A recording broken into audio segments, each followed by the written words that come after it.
Is it an awkward silence when I actually have hit record and not told you? Right, no, I just wanted to start with a text from my mate Matt Lever, ECD at BNB, great friend and general good egg. Yeah.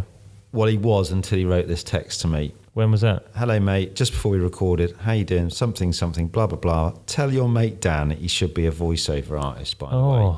And I responded, that makes me feel so good. As in, not good. And he says, no, you're all right. You're just like a bloody investigative journalist. He's just got a nice, funny voice. Funny voice? Yeah. So throughout this episode, it's a brilliant one with Rankin. It's great. But there are these...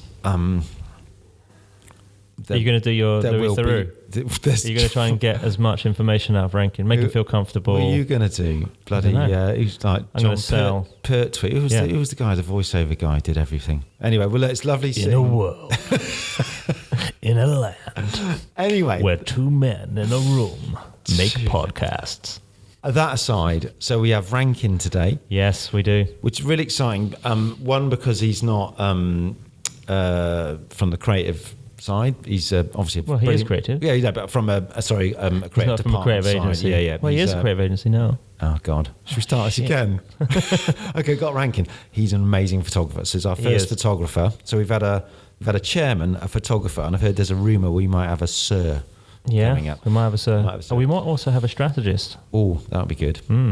So I'm very excited. He's not here, sadly. So you can't do your thing about running out and getting him because he's not here, mate. He's not here. He's up in his studio in Camden. I could push the Zoom button as my... Yeah. I think that would be better. Yeah. But I think it's going to be great. We're going to talk about the big stuff like Dove, obviously, and there's a great Levi's campaign he did with Claudia and Verity, which was lovely. And the digital Look at Me stuff. Women's Aid. Yeah, which we'd featured on the Instagram from WSS. WCRS. WCRS. That's why I'm not a voiceover artist. Yeah. And Ataxia.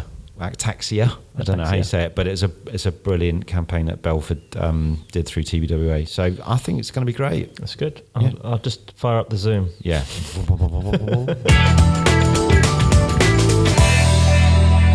Rankin, legendary fashion photographer, director, publisher of 4 magazines to date, the man, the brand, and now the agency.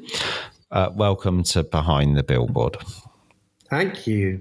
Did you notice how I tried to do that in a voiceover artist way? Yes, I did. Yeah, this will become apparent as the show goes on.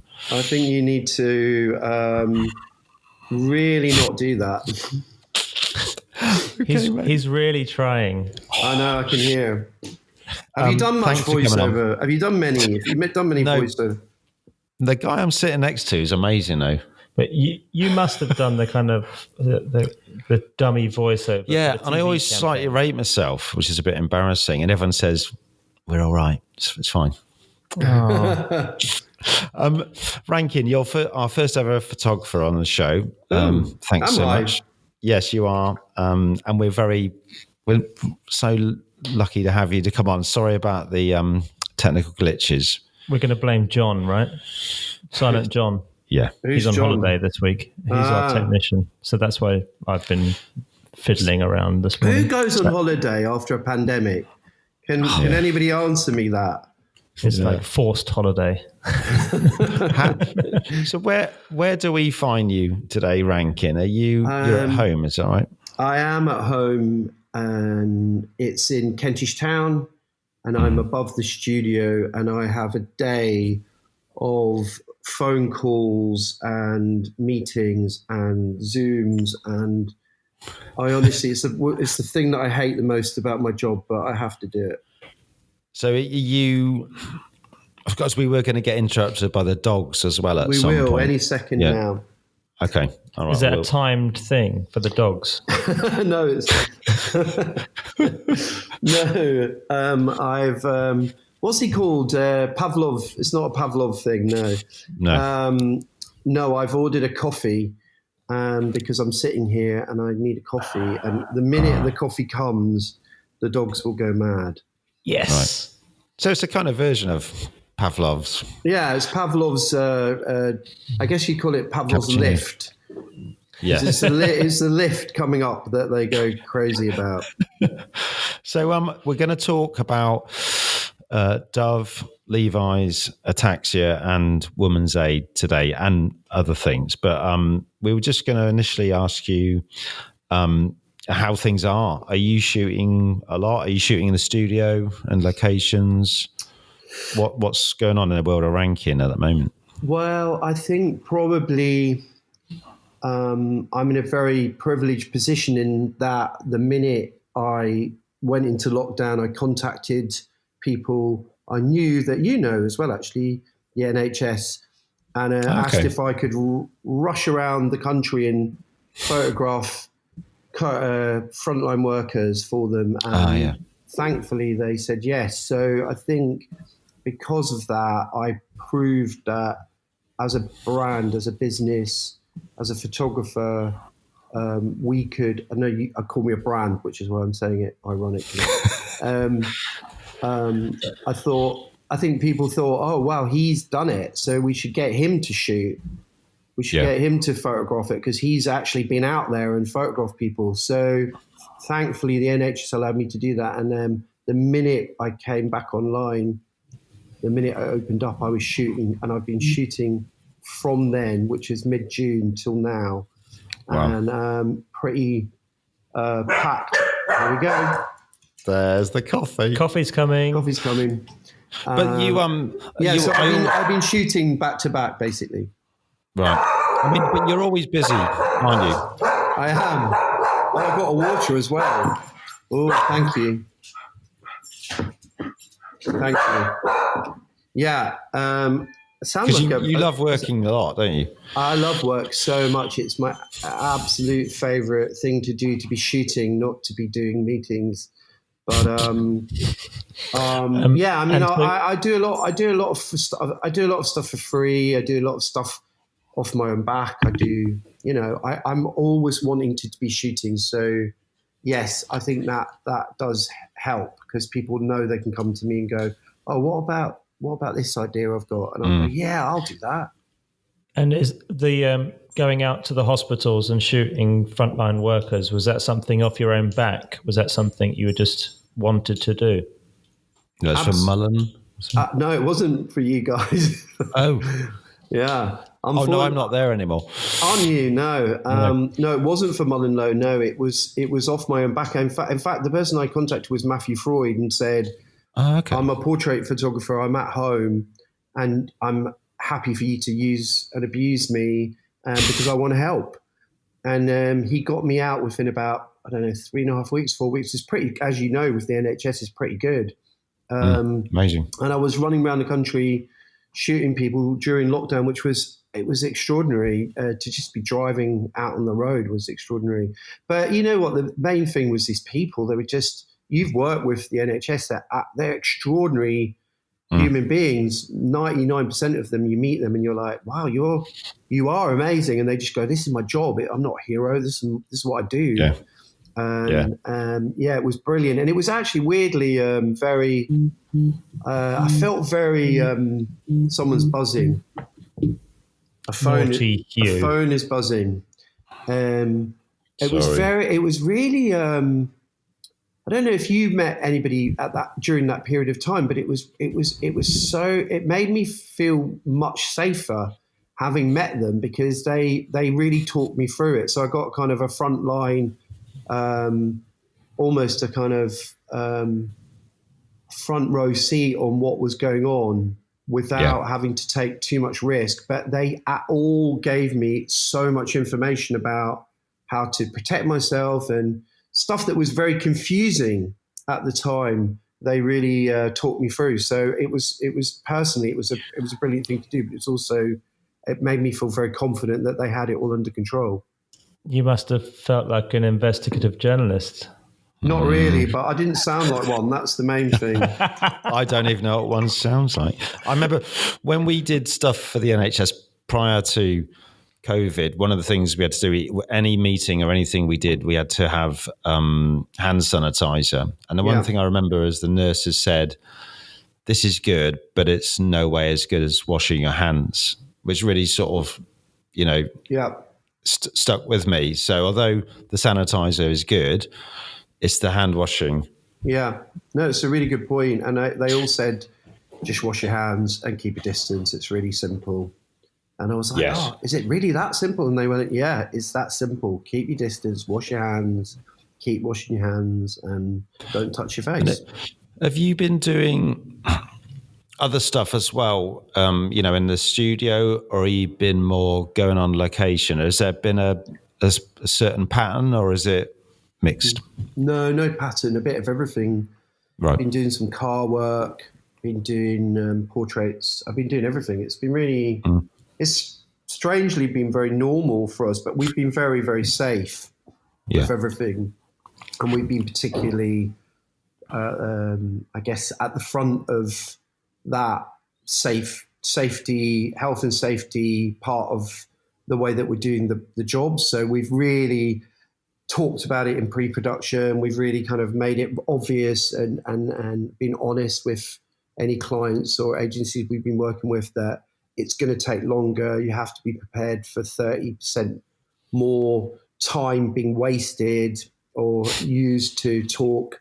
Masks have been very difficult to wear when you're directing, but we've managed it. So it's been frustrating, but I remember I think it was on the first 2-3 weeks, somebody said, "Oh, these masks, I can't bear them," and I was thinking the same thing. But I turned around and said, "Well, imagine working in an A&E or in theatre. They've got to wear them all the time, and they can't drink water. They can't, and if they want to drink water, they've got to take everything off and put it back on again.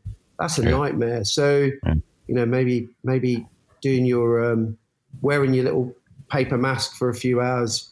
Maybe you should just, Yeah, I mean, I deal with it. I now think back to that, and you just think, God, everyone thought it was going to go away in a couple of weeks, and blah blah blah. Actually, we've got to be careful. This is going to end up being a sort of COVID special. The COVID special. Yeah, let's move on. Let's bring it back. So it's very dull as well. So I think people are so bored of talking about it. Yeah, it kind of outdulled Brexit, which is something pretty amazing. Yeah. By the way, have you read that Sasha Swires book? If anybody, it's Sasha Swires, Hugo Swires, who was a very good friend of David Cameron, and he was a sort of a minister for a while, and he was, I think, the MP for North or South Devon, I can't remember, but his wife, they had an absolute front seat on all of the shenanigans that went on in David Cameron's government. And she's done a diary, and it's probably one of the best things I've read for ages. It's such an insight into the buffoonery of our politicians. It's amazing. So it's sort of, Spitting Image isn't that far off. Oof, a Spitting Image is nowhere near. It's so mad. They're so anyway, read it. That's a good tip. Read it and weep. Yeah. So on billboards, which is what we're mostly here to talk about, have you seen many lately, or even this year, which you thought that's a good one, or I like that, or that kind of is doing a good job? I mean, there were some before COVID arrived. I'm trying to think what I've seen that I like. I mean, lately it's just been all COVID related. So it'd be really interesting for someone to do something that's not COVID related, which would be nice. Yeah. I can't think of any. Have you got any that you can recommend to me? Well, Dan and I are fans of something for the BBC, which is for the TV show Dracula, and it had that was good. Stakes put in the poster, which was pretty cool. That was good, yeah. And then that was pre-COVID though, wasn't it? It was. And then there's been stuff which is the Oatly stuff. I don't know if you've seen this. I saw that guy talk. I met that guy. He talked at Contagious. Yeah. What did you think? I loved him. I absolutely loved him. He's basically, we're not a marketing department. We're a R&D, and I thought he was very inspirational, but I think it's a one-hit wonder in terms of you couldn't do that. I think now they've done it, I don't really see any other company being able to do it. So they own that space, and I'm sure some marketing, derivative person will go and try and do it somewhere else, but they've got it and they own it, and it's really good. It's got a very, I mean, what I like about it is the tone of voice. It's very clear. It's ironic, but it makes its point. I found it's all been done in house, which is quite interesting as well. Yeah, is he Swedish? Is it? Yes, it's Swedish. Yeah, it's very Swedish. It's very. I like the art direction. Yeah, the art direction's great, and I think the approach is very personable. You know, it's very. I found his talk. It was funny because he talked before me, and he was so good, and then I got up and waffled on, and I could tell that the audience had just gone, "Wow, that guy before was so good." Now I'm listening to this old geezer talk about his high times in the 90s. I went up to him afterwards and I said, "Yeah, that was brilliant. Thanks." Yeah. But anyone who's Swedish talking about a newfangled food product is going to sound pretty interesting. Yes, we're not a marketing department. We're a R&D. You know, like, and you're like. Yeah. Yeah. Like, okay. I mean, when I used to sit next to Louisa in meetings, surprisingly, people are more interested in her than me. That's such a surprise. My friend Rich Phillip, who's an avid listener, sent me this article the other day about these new brands and the difference between brands and blands. And there's kind of this identikit kind of marketing rollout of all of their collateral. It's really good. I'll stick it on the description of the podcast so people can read it. But Oatly break that because of their kind of personality. It's really good. Yeah.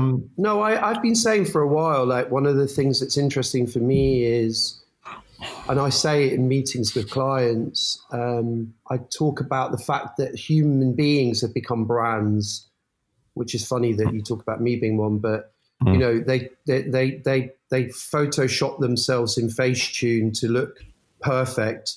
Influencers have become the new marketing strategy, and it's all this perfect lifestyle. I mean, there's people that have got book deals because they clean their house well, and they put it up on a social media platform, and which is, you know, it is what it is. But what's interesting, and what I say to clients and brands, is when people become brands, you need to become people. So you've got to be opinionated. You've got to be prepared to have a perspective on the world. You can't just, you know, roll with the punches of everybody else. You've got to stand out, and I think Nike do that really well. And and I think Oatly have broken the brand as a kind of two-dimensional thing, two-dimensional idea, conceit, and have made themselves a kind of a human entity, or an entity, let's say, and have now got a tone of voice and a personality and a sense of humor, and I think that they've done it. But I do think that once that's done, that's it. I don't see. You can learn from it, but you can never repeat it. Yeah, it's a really clever thing they've done, but they do have something amazing to talk about as well, which is exactly. Well, that's the other thing that I say a lot to brands now. It's like there's no point in talking about purpose when you're trying to sell, I don't know, a watch, or, you know, something that doesn't, like a shampoo that doesn't have purpose. It doesn't actually do anything that's purposeful. All you can now do is market the purpose, not what that brand or that product associates with the purpose. And what they've got is something that actually inherently has purpose. Yeah. And if you believe in that, then there's a purpose bandwagon, isn't there? That all brands want. But it's a wonderful product. It has that old-fashioned USP. You know, it's got something to say, which is, in this day and age, is very hard because just about everything's been said and done. Too many brands try to retrofit their purpose, and that's a massive issue because they want to use that in their advertising, and our narrative doesn't. There's no point in just talking about shampoo. You're saving the planet with it. For the palm oil. Rankin, we want to ask you if you can remember your first ever billboard. And as I was sort of thinking about this last night, I was thinking, well, you probably started out doing much more print-based work, right? And your magazine, the Dazed Confused. Yeah. Do you recall, though, when you first saw something of your own, up on a great big poster? Do you recall when that was? I can't actually, but I do remember the first job that I saw in a place that surprised me. Right. And it was a shoot I did of the Spice Girls for the big issue. And I think it was 94. And I took the photographs. Again, I did it as a freebie. And I just wanted to meet the Spice Girls because I thought they were really interesting. And of course, at the time, they were just so extraordinary. They were like the Beatles, but, on acid. And they were just so extraordinary as a band. And I remember that the pictures came out and I was really happy with them, but I'd really gone, I'd really gone to town on the shoot. I'd really shot each of them individually and I'd really spent my own money to make great pictures.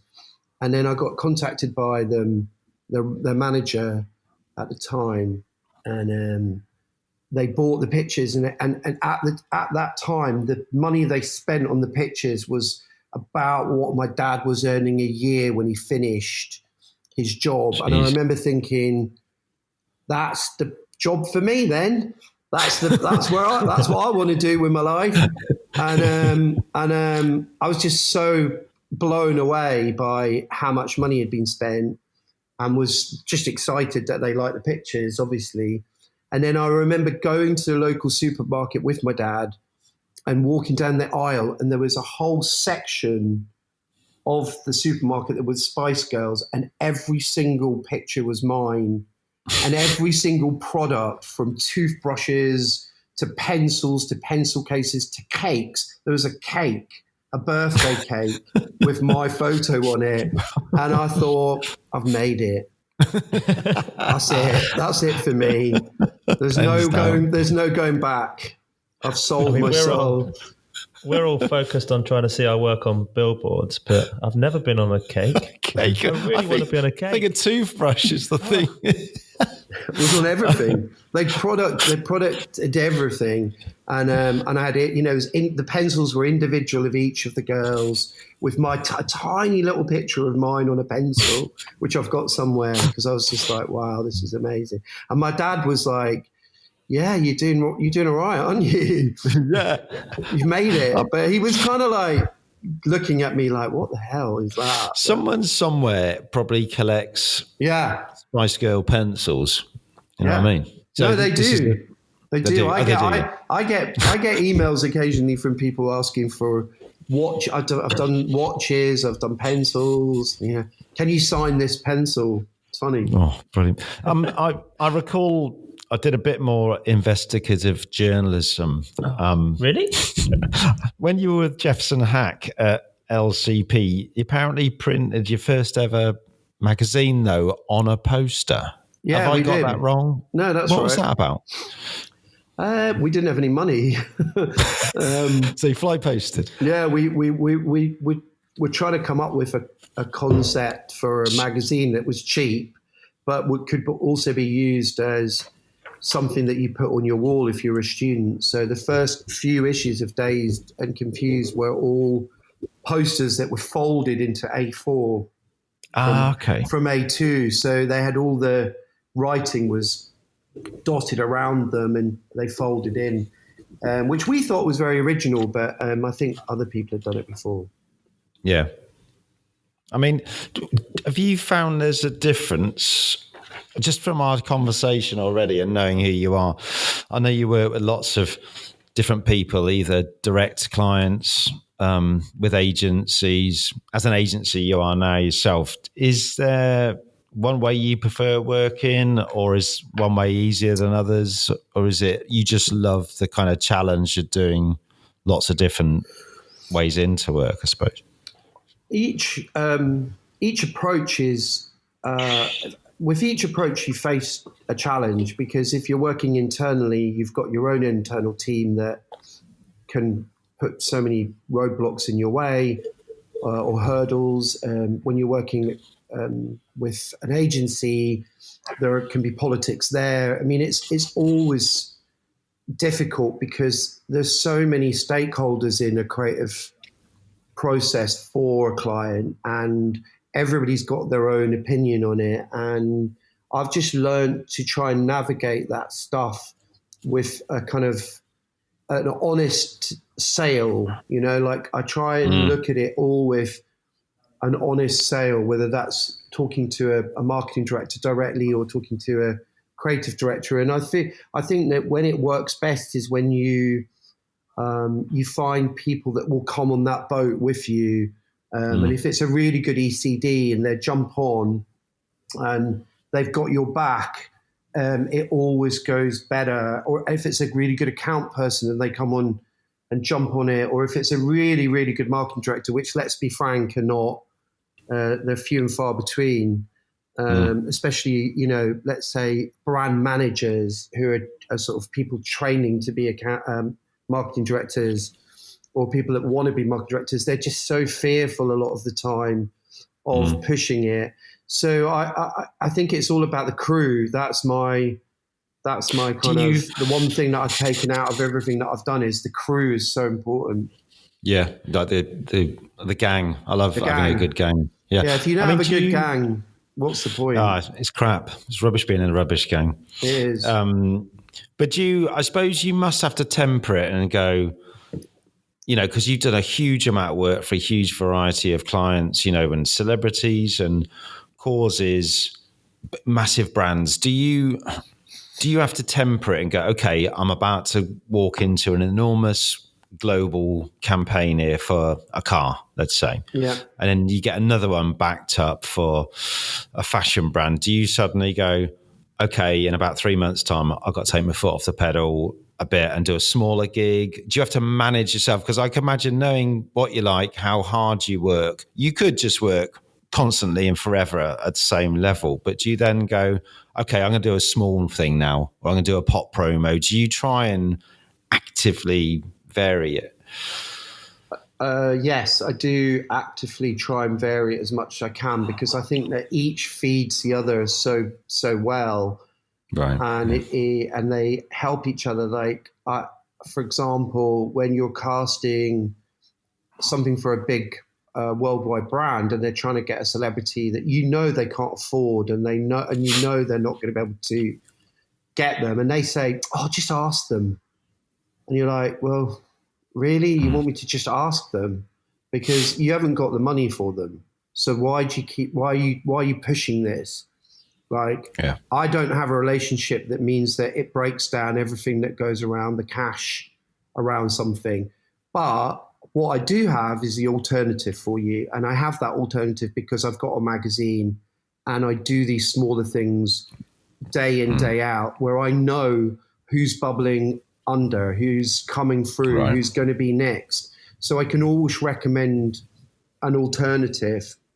But they all still push. This is what always makes me laugh. It's like, oh, you never know. They might wake up in a good mood and say yes. I'm like, do you really understand how this works? It's not. It's such a business now. The whole celebrity endorsement or celebrity ambassadorship, or it's such a business, and they're so protective of it. I'm not the person to just make the phone call and ask, but I do have the alternative. And if I didn't do all of those other things, the music videos and the magazine and the editorials, I wouldn't have that knowledge. So when someone says to me, someone said to me on an interview yesterday, who's the next big thing? Who would you put on the cover of Dazed? And without, a beat, I'm like, Michaela Cole. I put Michaela Cole on the cover because she's incredible and what she's doing is extraordinary. And they're like, oh, I've never heard of that person. Now, I'm not even ahead of that, that's something that's maybe 6, 9, 12 months ago. But then I've got the other person that they haven't heard of at all. Does that make sense? So yeah, no, totally. I have my finger. I guess it's a finger on. You call it a finger on a pulse, but it's a finger on a lot of fingers on a lot of pulses that a lot of people are telling you about, and being open to that. And I do all of the alternative things specifically so that I do have that nose, to the ground. I mean, I used to work with, don't know if he said it or someone else, but Nick Bell, I do remember, talked about when I was at JWT, actually funny, when we did the Baileys, and he talked about oxygen, saying, I need my oxygen, so I'm prepared to go these long yards with these very difficult clients, as long as I've got something in the tank over here. And Dan and I talked about it the other day, and it's crucial. And also, like you said, it feeds it. And then you approach the project in a much better frame of mind. Yeah, and also they're paying. I learned. You ask about my first billboard and my first poster or whatever. I realised probably on my second commercial job for an ad agency, they weren't paying me to be a craftsperson. They pay me for my opinion. So I have to have an opinion, and if I don't do my reading and I don't do my if I don't have my oxygen, I don't have an opinion, because things move so quickly. And that's one of the reasons that I set up an agency, was because I could see, as the big holding companies were taking hold and over this business, this creative business, the oxygen was being taken out of the room. And I've always said, the minute you start losing really good ECDs, you start making Pepsi commercials, because the fact is that we're all contrarians. The people that are really good at this are contrarians. They ask the difficult questions. They are annoying. They're like a little fly buzzing around you, going, "Why have you what about this? What about that?" The Walter Campbells of the world. You can't become that person. You're born that person. You're born like that. Like I'm born like that. You're born like that. Walt's born like that. Sam Uncommon's born like that. We're all these guys who just look at, or women. We're all these people, because I say guys meaning men and women, but we're all these people, and there's so many of us that are like this, who are just contrarians. And that's why Pepsi messed up, because they didn't have that person in the room going, "Are you sure that this is a good idea? Because to me, it smells terrible." And the number of times that, you or I have pointed out the elephant in the room because no one else will. And that's what you get. That's what we get paid for. And to be able to do that, you need the oxygen. You need I need to have my finger on the pulse of the news. I need to know what's going on in the media. I need to know what documentaries are really good. I don't really look at advertising. I look outside of advertising all the time, so that I know what's going on the street, what's going on in culture, But I think that is your craft as well. You talked about kind of, you're not being paid for your craft. I think a client is buying that as part of the package. And I think it's really important to, as you say, they rely on your knowledge, they rely on your opinion, and your ability to have your finger on the pulse is part of that, I think. Yeah, no, I agree with that. I guess what I meant was that back then I was a photographer, so I thought, this is, I initially, I remember I turned up on the first job, and I was like, I did exactly what the storyboard,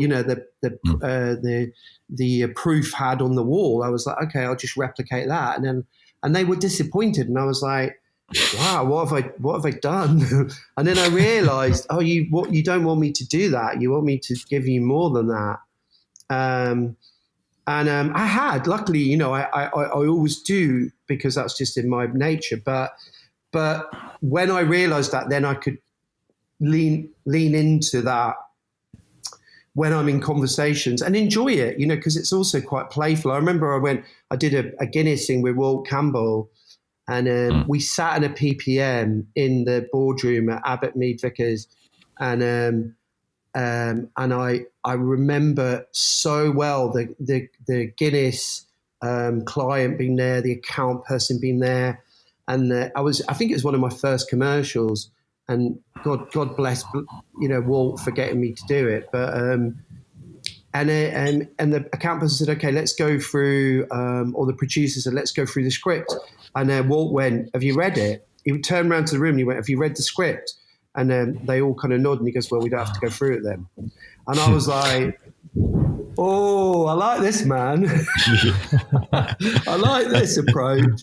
And I learned so much from the way that he approached things, from him, and to trust, even as a photographer, I learned so much from photographing people like Bjork very early on, because just to trust my instincts and not try and fit in was, what I learned. So yeah, absolutely, it is a craft. You're right. I was just kind of relating it back to photography.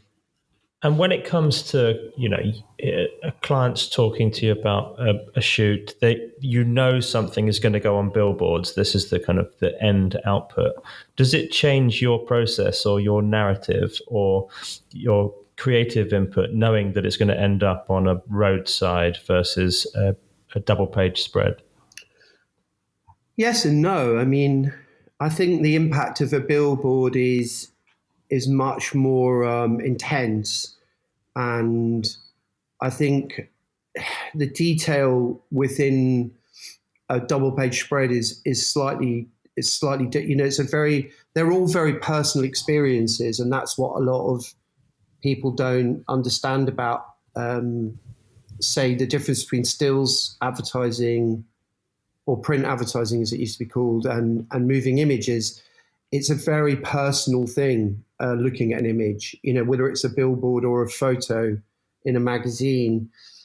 You do it individually. You don't do it with a group of people around you. Whereas TV, especially TV, when it's actually on TV, I'll watch advertising with my wife and we will talk about it. And it's more of a kind of communal thing. Obviously now with Instagram and apps and everybody using mobile, it's slightly different. But even then, it's still, you don't hear people talking about print very often, whereas they do talk about moving image. So because it's just something that's more relatable, I guess, and something that we chat about. But print is very much a kind of a solo experience. And I still think of photographs in terms of who is going to be looking at it and what is that person going to think. So when I'm doing a billboard, I'm always thinking about the impact, because you want it to stand out within the context of other things. And generally I'm doing a portrait or I'm doing a fashion picture. So I'm always looking for something that has an immediacy to it, because if it doesn't have an immediacy to it, you don't normally capture the person. So that can be very subtle, but it's definitely something that I will look at when I'm taking the picture. And one of the things that we do in my studio is we will put the images that we take into layout and put them up on the wall as we're shooting. And I always offer this to everybody, every client, every agency, because I think that when you put them up on the walls of set, you can really see the one that stands out. Now, instinctively, I'm always going to that one, but I'm using it as a way of, it's kind of a good little test to see which one everyone goes to. And it's so interesting how often everyone goes to the same image. So we get people to initial them, so you'll have like 4 or 5 initials underneath it, and then this is a strong one.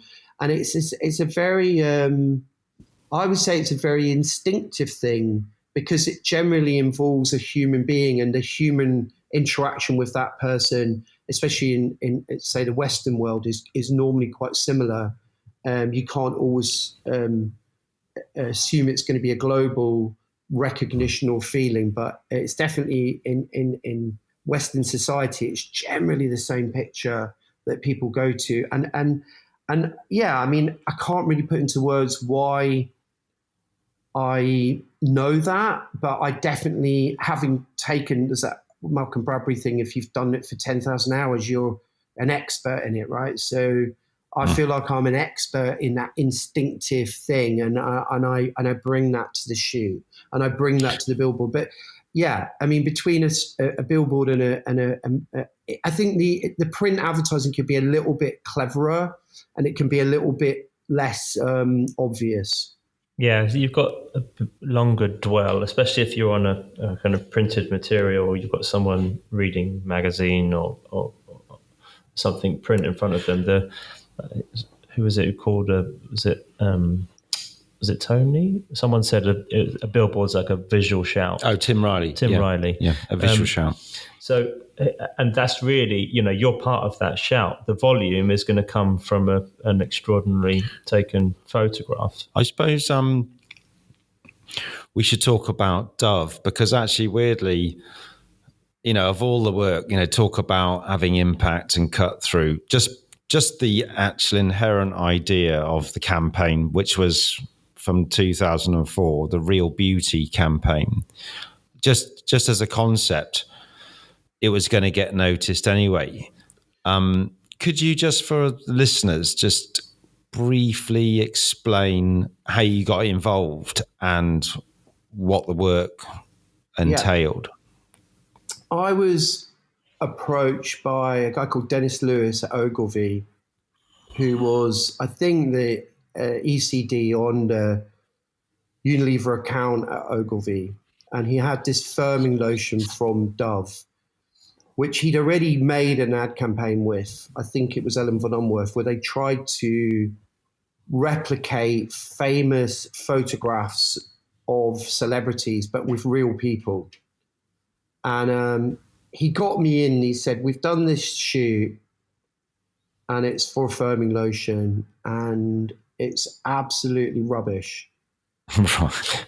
And it hasn't worked. And he said, "And you've been doing a lot of work, personal work around this territory of body politics." And I thought maybe I'd just talk to you about it.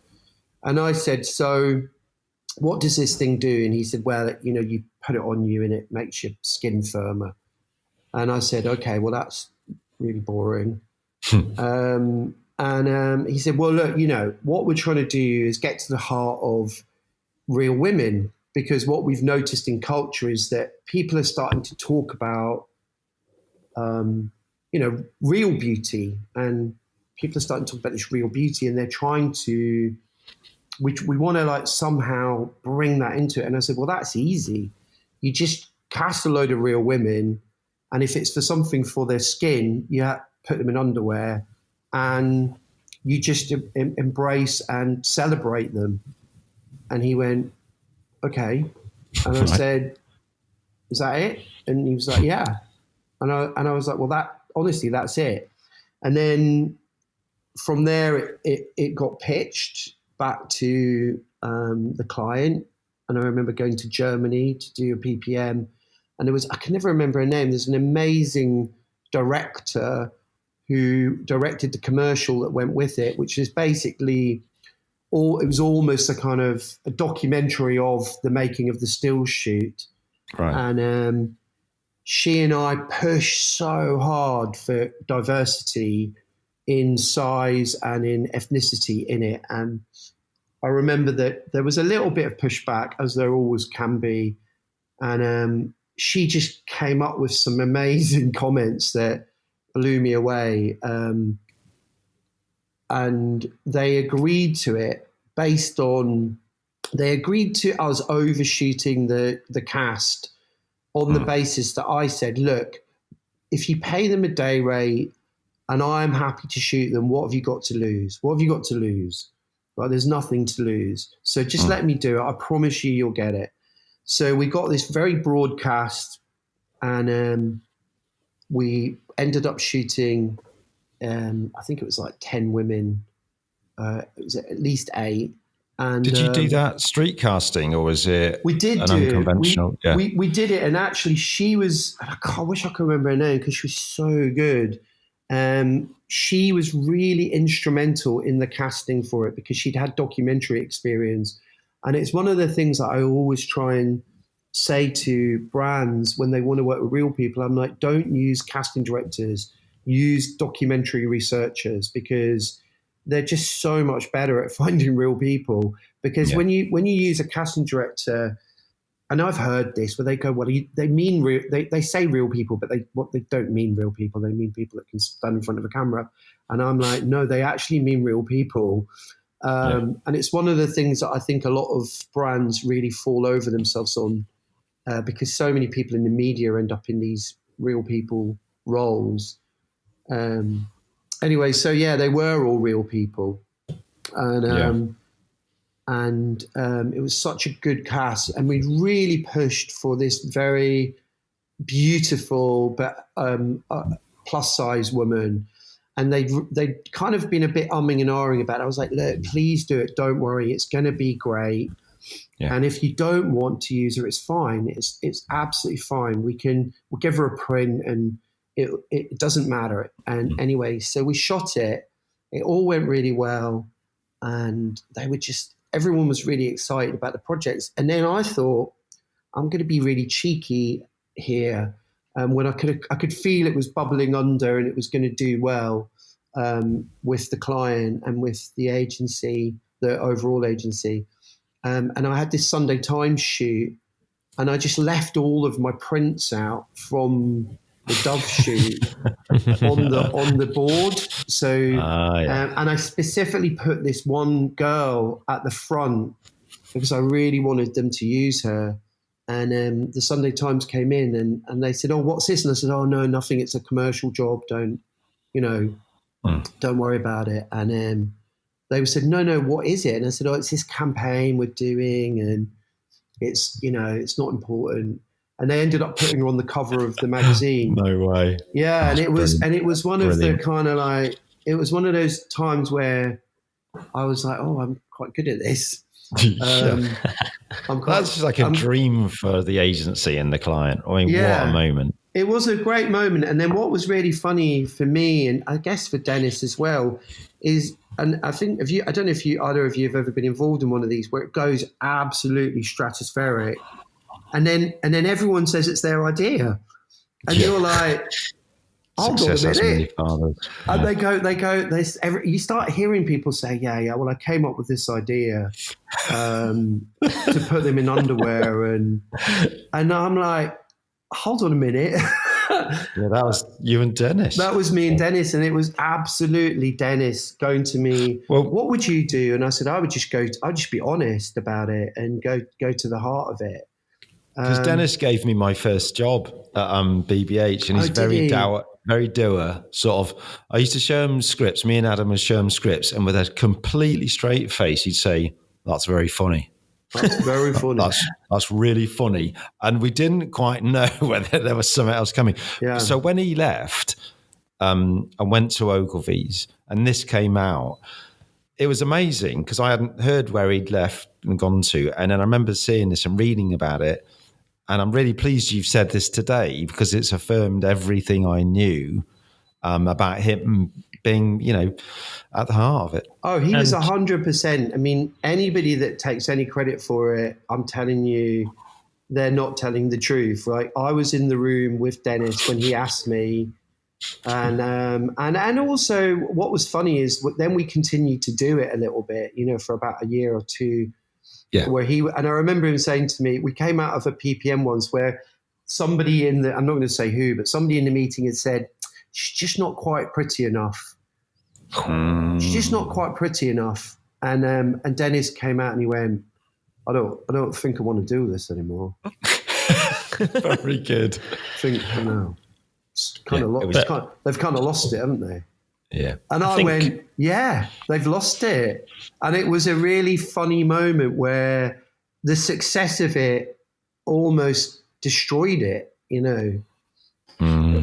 But that success, I think this is a groundbreaking campaign. It was the first of its kind, real people shown in the bare essentials. It was it was a turning point for advertising and advertisers. Did it lead to other brands coming to you asking for a Dove? Yeah, lots of people wanted a Dove, and you can't really replicate a Dove, because what a Dove was, and what I always say to clients and agency people now who talk to me about stuff like this is like, what you have to do is reflect culture, because that was what was going on with Dove. Was it was in culture, in society, people were saying this stuff already. That's why I was doing my personal work had stretched back to the early 90s on body politics, and goes right back to the 70s with some of the kind of conceptual art photographers that were dealing with it. So that was there. It was bubbling under, and it just was a matter of time before it tipped into marketing.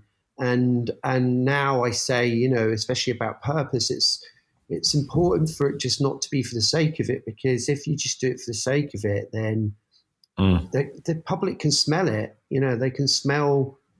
You'd be better doing something that's taking the mickey out of it, or getting back to some humor. And I think that's the thing that frustrates me with some of the advertising. And also the other thing is, there's a few of them that on the back of Dove, they kind of tried to muscle in on that part of the culture, and I could see they were fabricated. I could see, they weren't real. They were getting people to say things that were absolutely created, and kind of checking in, cashing in on what the public wanted, but in a really preconceived, marketed way.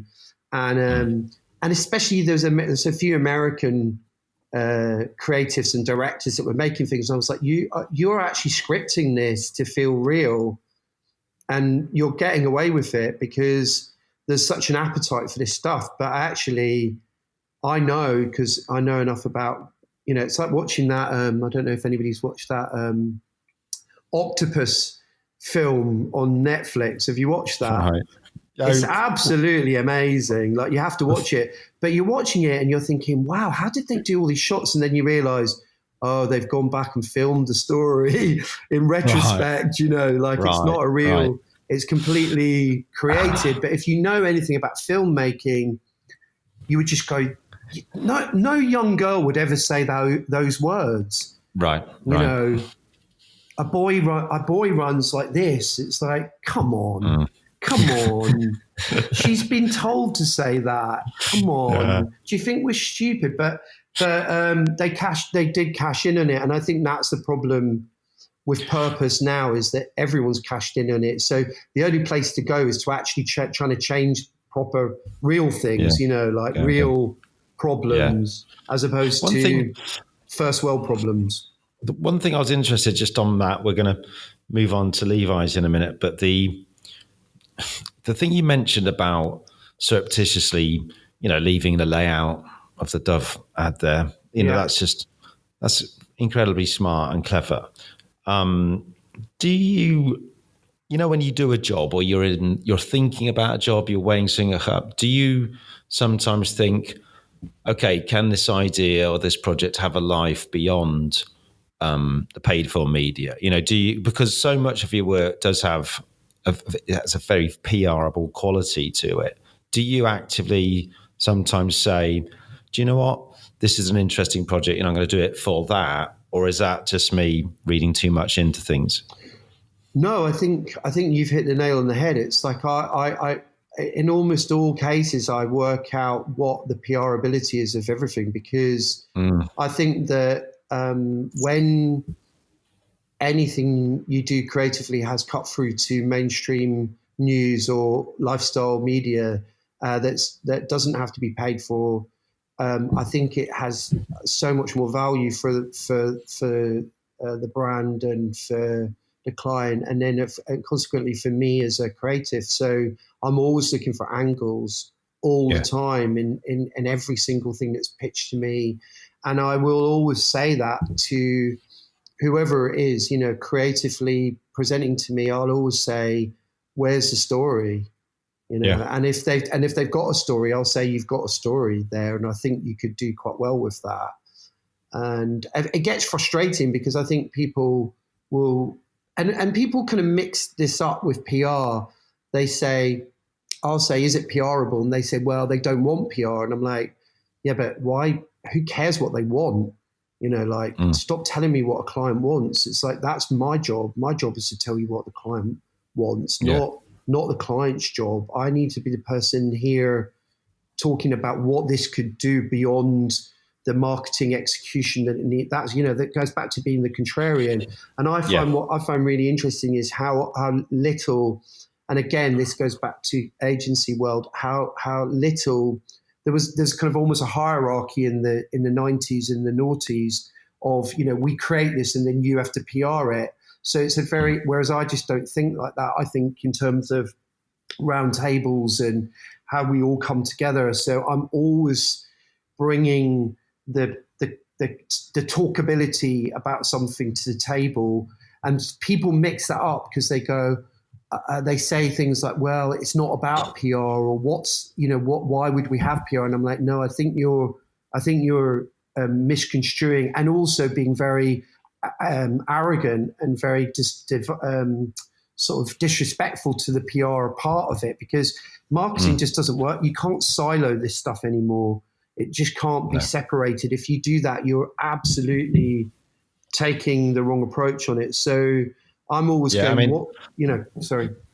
No, but I always find the horror show is you do a piece of work, it has a heartbeat and a big idea, and then you go to a meeting and you meet somebody from a PR agency, and I'm not knocking PR agencies, it's just an example, and they say, oh yeah, this is the idea we had, and you're saying, no, but the whole thing's got to be joined up. The idea is, it's X, it's not X plus Y, and that is classic, isn't it? You want to be baking stuff in rather than just siloing it and gluing it together. It has to be absolutely in the ingredients at the beginning. Yeah, because you can't retrofit it. That's for sure. But it's also a test of a great idea. I always think, what's the press release going to say? Yeah. What's a journalist going to pick out of this that's going to be worth? I'm always looking for headlines. I'm like, what's the headline? What's the first line of the story? Well, I think the first line of so I'm going to move on to Levi's. And the headline for me was, I was working next door to Claudia and Verity. This is going back a bit. And on their wall, they had this idea, or actually, I don't know if that's true, but I remember seeing it. I'd never seen an image like it before. And I was like, fucking hell, that's cool. Could you describe the image I'm talking about? It's for Levi's twisted jeans. It was the kissing shot, right? I think that you're talking about. Yeah. Snog. The snog shot. So Claudia and Verity were two of my favorite creatives to work with because they were just inherently down to earth. Like, they were such down to earth creatives. Yeah. And they didn't have a kind of, a lot of creatives in the 90s had this kind of arrogance to them that came with the contrarian bit, but didn't have the humility with it. Whereas those two were just like super down to earth and very funny. And they came to me with this idea, and I didn't. If I'm honest, I didn't understand it. I was like, I really don't understand what you want me to do. And they said, well, we want you to create this image where it feels like it could invert, and it's kind of replicating the twist. And I was like, okay, I don't really get it, but I love you two. I love you two so much. And they had this amazing account guy, and I can never remember his name, but Dougie. I absolutely love Dougie so much. Yeah, he's a legend. And they're both amazing. They're great people. I loved working with them. Fantastic. They'd talk about a gang. They were such a cool gang. And I just liked them so much. And I remember going over to Levi's with them on the train. And I remember having a competition about how much a lamb was worth. A lamb? Yeah. And I remember saying, a sheep. We were like, how much is it to buy a sheep? And we had this big competition. I think it's because you were at BBH at the time. I was like, how much is it to buy a sheep? Let's buy a fucking sheep.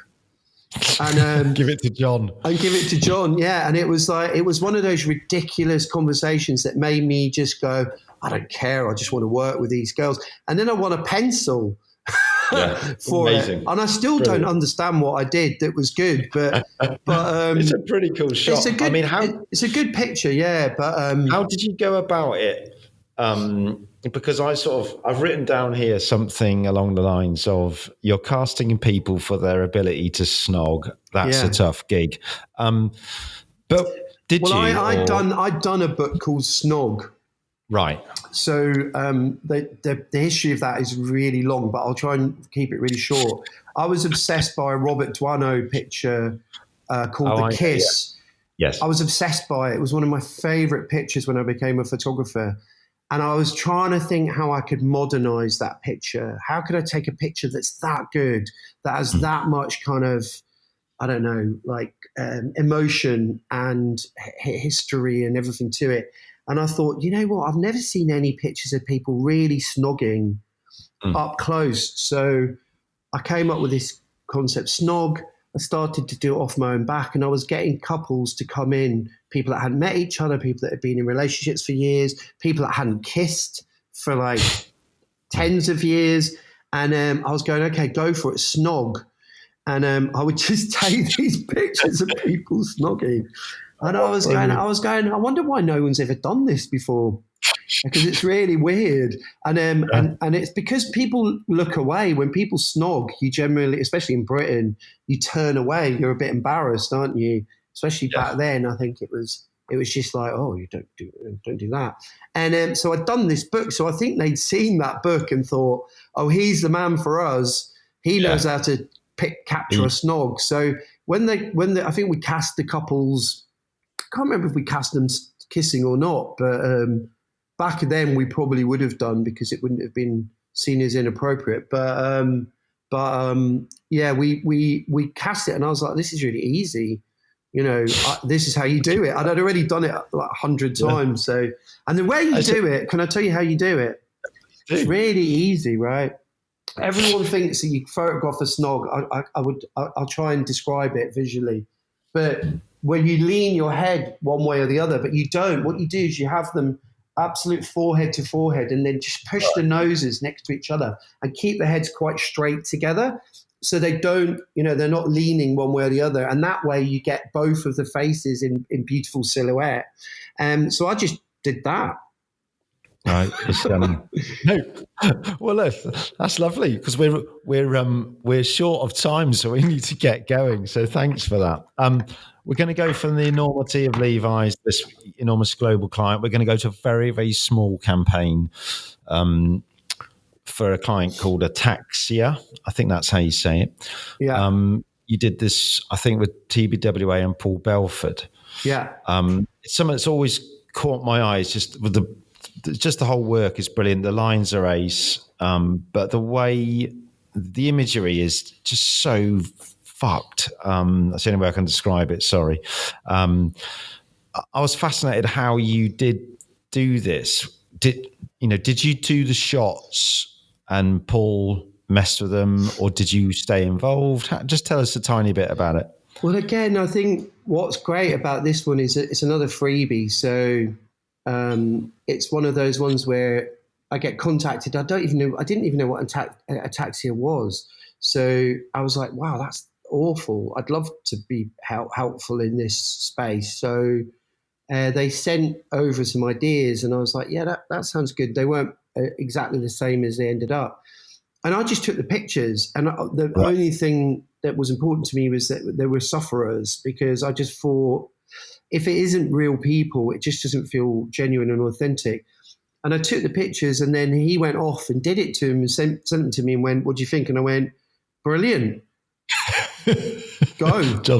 Job done. You've made me look good. And then it won all these awards, and I was like, wow. Okay. So I never knew that so in my sort of society, I didn't realise that they were sufferers. So, but the shots you took of them, do they appear relatively normal in camera? Is that right? Absolutely, yeah. And actually, what's interesting about it is they do sort of look as if there's nothing wrong with them. So, which a lot of hidden sort of conditions are difficult because people don't. You can only tell kind of once you start speaking to someone that there's a problem. So, and that was the point. If you see what I mean of the images, because if he hadn't done that, and I think he did some digital versions where they were normal, and then he it was one of the first times that someone had used it. I think it was a short form video, but like a GIF, and it really worked. And I was like, that's so brilliant as a way of really defining what the problem is. Because it really, and I love campaigns like that, because yes, I'm just executional within it, but I understand the bigger idea in it, and it really summed up the condition in such a brilliantly powerful visual way. Did they know your cast? Did they know they were going to then have their images? Yes. Yeah, I'm pretty sure that they did, and I'm pretty sure they were very. I don't always get feedback, but I seem to remember getting feedback that they were very happy with the campaign. Yeah, it's an amazing piece of work. It's a really good campaign, and that's when you get, that's when I love being executional, because it's like I can just take a great picture of someone, and I don't really mind if it gets messed up. It's not. No. I'm not precious about that stuff at all. We're going to move on to the last campaign. It's a bit digital, so it's right up. I'm looking at Dan. I've worked on the digital out of home space for many years. So I remember when this came out, and I think it was a winner from the creative competition from WCRS. Yeah. And I mean, I think WCRS have always done really well in the ocean creative competition. They really embrace it, and they look for clients who are generally not spending or can't spend on the out of home space, and they come up with fantastic ideas. And this one, Look at Me, for Women's Aid, was one of those campaigns that everyone looked at on the kind of the jury and in the presentation afterwards and said, that's fantastic. That is such a great idea. And I think, unfortunately, some of these things, when you look at it as a concept, they don't, when they actually come to life, they aren't as amazing as the idea, but this one was, and kind of created a big stir in the industry once it had gone live. So, if you could take us through it and help people understand, if they've not seen it, what we're looking at. Yeah. So what I have to say about this campaign is the original campaign I did was with Grey London in 2007, where I photographed celebrities.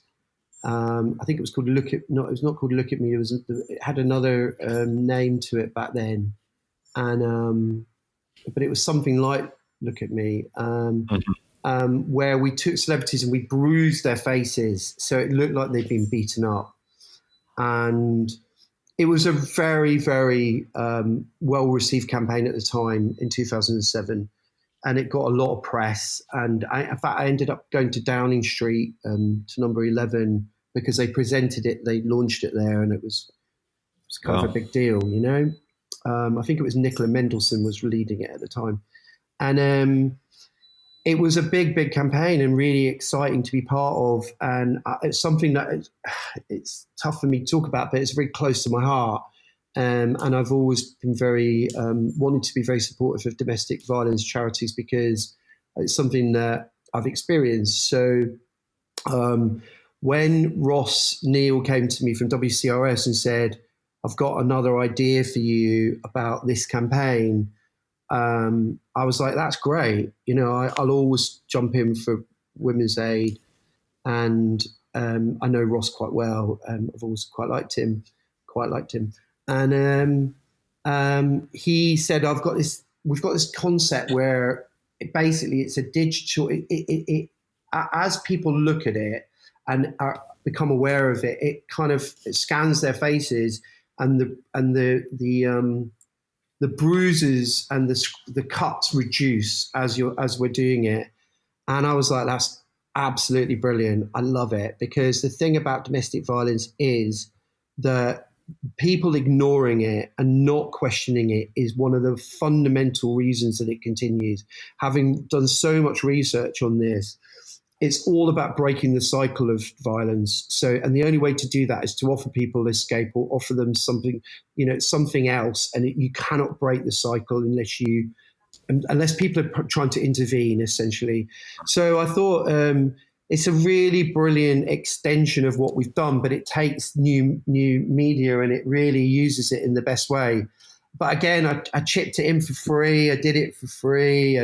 I did everything. I think most of these campaigns, apart from Dove and Levi's, I've done for free because I do believe in these things, and I do believe in the power of marketing to be able to change things. So I think this campaign essentially, the execution was great, and I think it did look great. But again, what was brilliant, it just got so much press because people were like, "This sums it up." So I think it's one of my favorites. Yeah, the thing I love it as an idea, but it uses the medium so well. There's, dare I say, there's a lot of just rubbish that's put up on billboards generally and digital billboards and whatever. Whereas this one actively uses, the capability of the billboard to acknowledge you're looking at it and then change something. And you're going, wow, I just love that when it uses that technology to such a clever extent. And it's one of the best ever examples I've seen. The media owner Ocean have spent a lot of time thinking about, and we work with them a lot, thinking about what technology they can add to their digital billboards that people can utilize for campaign work. And this thing was kind of the start of what they call their lookout system, which is a facial recognition engine that you can stick on these digital billboards. You can understand when people are looking at things. It's like that thing it's only when an idea like this comes along that other creatives can understand the tech. Because sometimes you sit there as a creative and you're going, oh yeah, I kind of get that. Can someone show me a really good way of using it? And until that happens, you never quite latch onto it. Yeah. So executionally, this is using technology and a creative idea and putting it together seamlessly. I think that's it. It was great, wasn't it? And then it got replicated in a couple of countries as well. I think it got taken. Yeah. Did you meet Ben and Mike at all? The creative. I think it was a creative team. I can't remember who was, because it was one of those ones we did. Because it was a freebie. We were doing it in between things, and we would, my wife was in it, and we were trying to get like it all done as cheaply as possible because we were trying to do it for nothing. I don't even think there was any. I think Ataxia and Andis, we had no budget at all on. So it's interesting because I think we chose these campaigns because in a way Levi's and Dove, huge, massive global brands, and these two small causes, I think they kind of, sort of sum up, like you're saying, how you work, and it's sort of like that's how it has to work for you. And I really like that. I couldn't work any other way. Like this is it's funny trying to sort of work in any kind of corporate organization. Like I just can't. I'm not the person to say no to, if that makes sense. The first campaign that Hugh and I ever worked on was for a domestic violence charity. Oh, was it? Which one? Yeah. NCDV. Yeah. And it was Hugh's idea, which was incredible. Along with Adam. Hugh and Adam. The idea was inherently around we could help someone who was being abused by helping them get an injunction that's 100 meters between them and their abuser. And we had that's a great idea. It was a mobile activation that triggered on a series of billboards where you could drag the abuser away from the victim. And it changed the creative, and that was the very first campaign we worked on. That's a great idea, and we've been in love ever since. Yeah, we worked. Oh, that was a nice.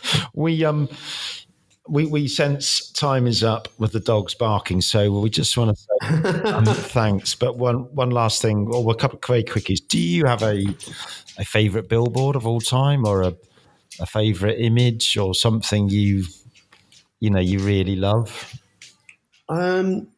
Honestly, my approach to everything I do is the best one is going to be the next one. Yeah. So, that's the Pavlov's lift bell.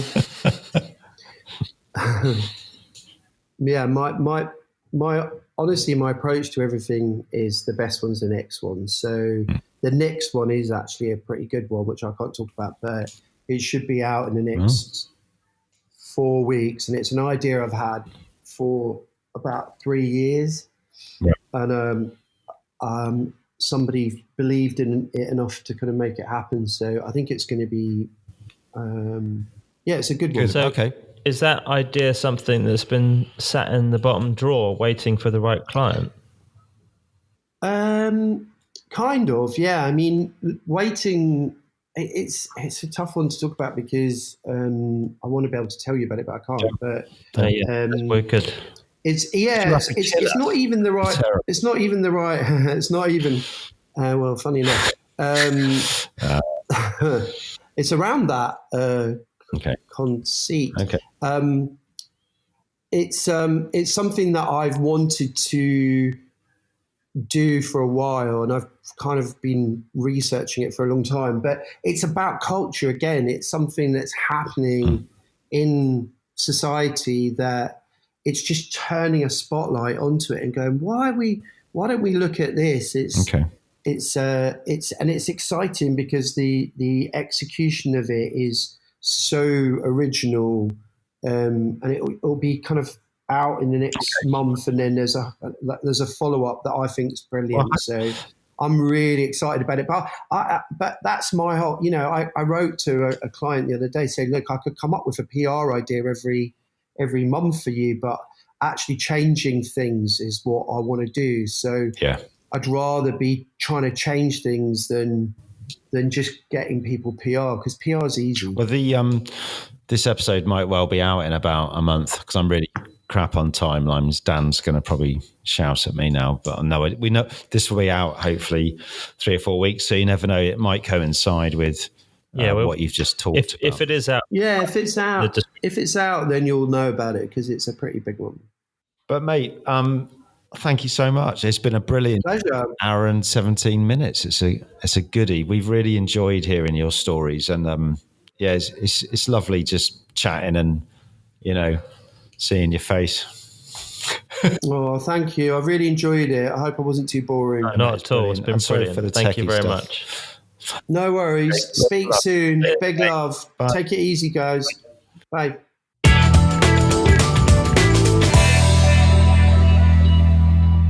That was great. Yeah, that was great. Sorry about the getting my daughter's work experience in there. Was that a bit? It might have been a bit too cringe, mightn't it? I actually thought that you were going to pitch for some work experience. Can I come and hold your camera, please? Get your coffee. Can I come and walk the dogs? Walk the dogs, more like, yeah. It was brilliant, wasn't it? It was good. He was so good. He was so patient. We had a few glitches up front with the tech because John Jones wasn't here. Because Silent John is... John, where are you, mate? Fucked off on holiday. That might be the first swear word. Dan no, I swore a lot. Did you? Oh, yeah. Fucking hell.